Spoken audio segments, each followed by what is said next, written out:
My name is Cynthia Kriebel, and I made this.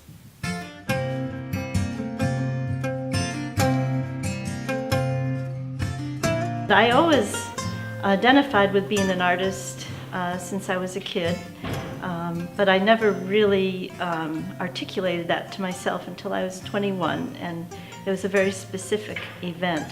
As a kid, I was very shy, and I was the artist, in quotes, of the class. So art making was important to me, and I had a great aunt. You can look her up on Google. Rachel Taft Dixon. She studied at the Pratt Art Institute in New York in the early 1900s and illustrated the children's series of Golden Books, and also had her own series that was published in the late 1920s, the Make It book and the Sew It book and the Fun Craft book, and we used to do all those fun projects when we were kids.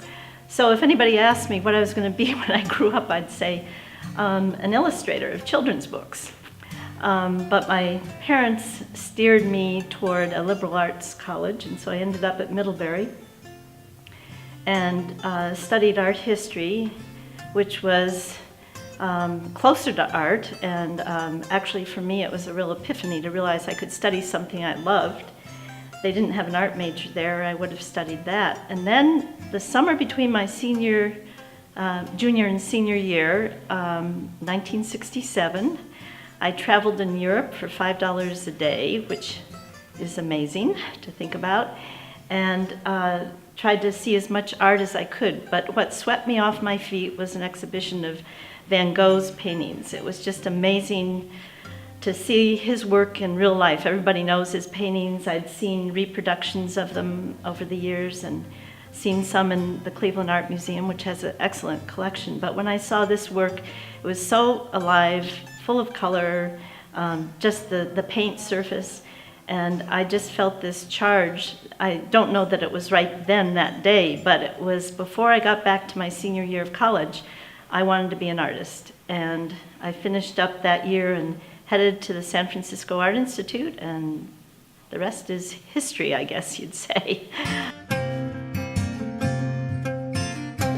The piece that I wanted to talk about today is entitled Autumn Snow, 3 panels. It is a view from the top of the other large painting in this show, which is on the other side, called Mountain Face. And this is a mountain that I climbed as I was spending my summers or summer vacations in Vermont. This is a mountain that I climbed every summer, probably almost every summer of my life. I still climb it. And it's in the Northeast Kingdom of Vermont.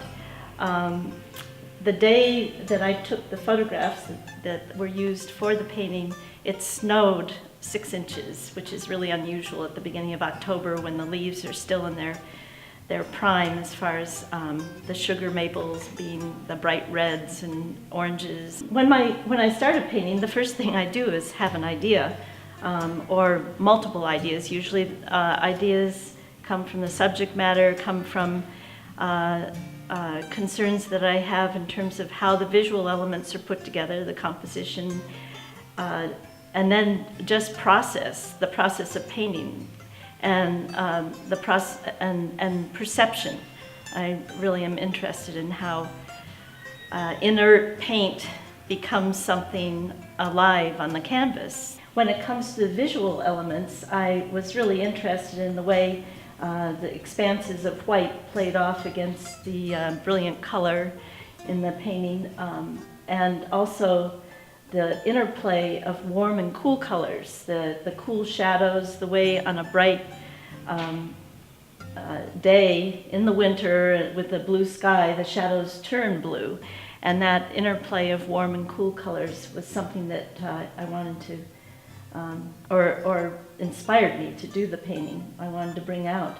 The reason for such a large painting is I really wanted to get away, and I like to do this in all my large paintings, from the idea of looking at a landscape as a picture on a wall, but to create an environment for the viewer, so that a viewer, of course, can see it as a picture if you get far enough back, but also become engaged in something that's bigger in scale than the person is, so that you are, in a sense, in a landscape. Physically, this painting is put together very simply. Canvas stretched over wooden stretcher bars, and then the canvas is protected, in this case I think with rabbit skin glue, I can't quite remember, but it could be acrylic gesso, so that the oil paint doesn't cause the fabric to disintegrate over time. And then there's a ground of oil paint, toned oil paint put down first. I don't want a generality in the painting. I want a very specific interplay of shapes and colors and light. But when you get up close to these paintings, any one area, say you take this area here, and you get up close, you see that they break down into a weave of strokes that are what I would call very intuitive and abstract. And you might liken the painting process to a musician who's playing by ear and playing one note, listening, and then following it with another note. For me, it's putting a brush stroke down, deciding whether I like that stroke or not, and following it with another stroke. A combination of spontaneity and determined way of putting the paint down. So up close is really an important part of this painting. You could say it's like a sort of a rhythm or a heartbeat in the painting. It's where I spend most of my time, and I sometimes think of it as kind of meditation, because at best I'm not thinking consciously about what I'm doing. I am sort of lost in this process of just putting paint down and responding on a very intuitive level. Stepping back and looking at the whole painting is the final step, because I do have to move around and pull different parts together and make alterations to make the whole composition work.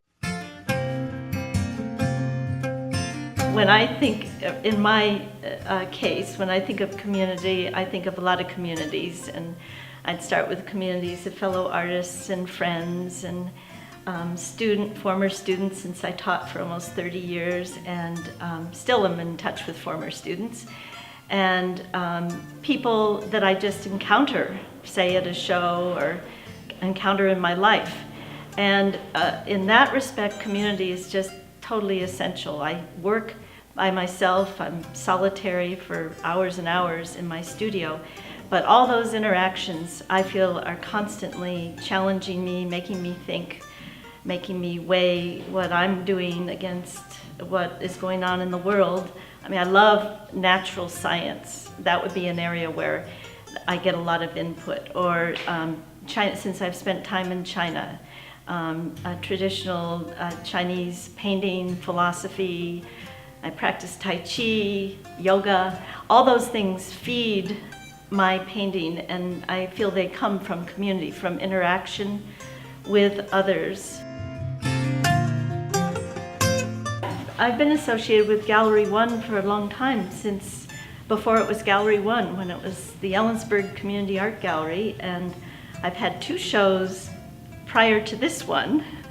So I feel like I've been personally, as an artist, very supported by this gallery, this nonprofit gallery, and really appreciate the support of the arts overall in Ellensburg, the bringing of so many artists from out of the area into the gallery, as well as local artists being supported by the gallery. Oh, I don't know, the juried art exhibitions every year are really important, and then I think more and more the outreach that's going on is bringing people in. In fact, I just heard somebody say that they really love this gallery because other galleries have made them feel kind of like they shouldn't come in, that they were elitist spots where maybe you wouldn't fit in, and I think more and more people in the community see this as a place that they're welcome, and they don't have to be artists and they don't have to know about art, and so I think that's great. Yeah, I could go on and on. Yeah, you couldn't have said it any better.